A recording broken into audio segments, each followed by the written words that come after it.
এই দাদা, নাম কি? দীপক সিং, বাড়ি? গোবিন্দপুর সাগর। আচ্ছা, গত বছর প্রথম এই বাগানের ট্রিটমেন্ট আমার ধরা হয়। হ্যাঁ, এখনো 1 বছর হয়নি, আরো 1-1.5 মাস বাকি আছে, 2 মাস বাকি আছে। তো এই ধরো 10 মাস।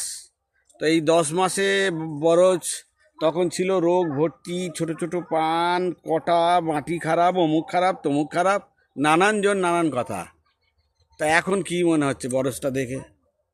এখন মোটামুটি ভালো আছে, খুব তুমি? ভালো আছে। খুব ভালো আছে। আশা করেছিলে এত ভালো হবে? না না, তবে ওই এশিয়াডনের ওই মালগুলো চালানোর পরে বাগানটাকে অনেক আয়ত্তে নিয়ে এসেছি মোটামুটি। তবে এশিয়াডনের যে পদ্ধতি, সেই পদ্ধতিটা পুরোটা অ্যাপ্লাই করলে বাগানের কন্ডিশন আরও অন্যরকম হতো। আমি তো পুরোটা পয়সার ভাবে পারিনি, যার সে তো কারণে তুমি সেটা আমায় করলে বলেছো। সেইভাবে সেইভাবে বাগানের গেট আপ আলাদা হতো। সেইভাবে খাবারও দেওয়া হয়নি, বা সেইভাবে রোগ সেভাবে নাশকও খাবার দেওয়া। পুরো ট্রিটমেন্ট নিতেও গেলে বাগানের কন্ডিশন আরো অন্যরকম আসতো, পুরা অন্যরকম। আর যাক। নুনা, এত নুনা মাটি। এই মাটি তো একদম খারাপ মাটিতে গাছ করা হয়েছিল, সেই মাটির কন্ডিশন পলাশের কাছে হয়, সেই ভিডিও আছে, মাটির কন্ডিশনও আছে, ছবি। তো সেই আর এই অনেক ডিফারেন্স হয়ে গেছে গাছ। না না, বাগান অনেক ডেভেলপ হচ্ছে, অনেক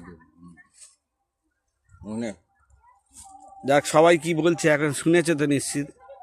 সবাইয়ের সঙ্গে আমার সাথে আমার বাগান, ও লোকে অনেক কিছু বলবে। হ্যাঁ, সে তো বলেছিল। লোকের কথা চলতে গেলে তাহলে তো। যাক, এখন ভালো, তুমি খুশি তো? হ্যাঁ, হ্যাঁ,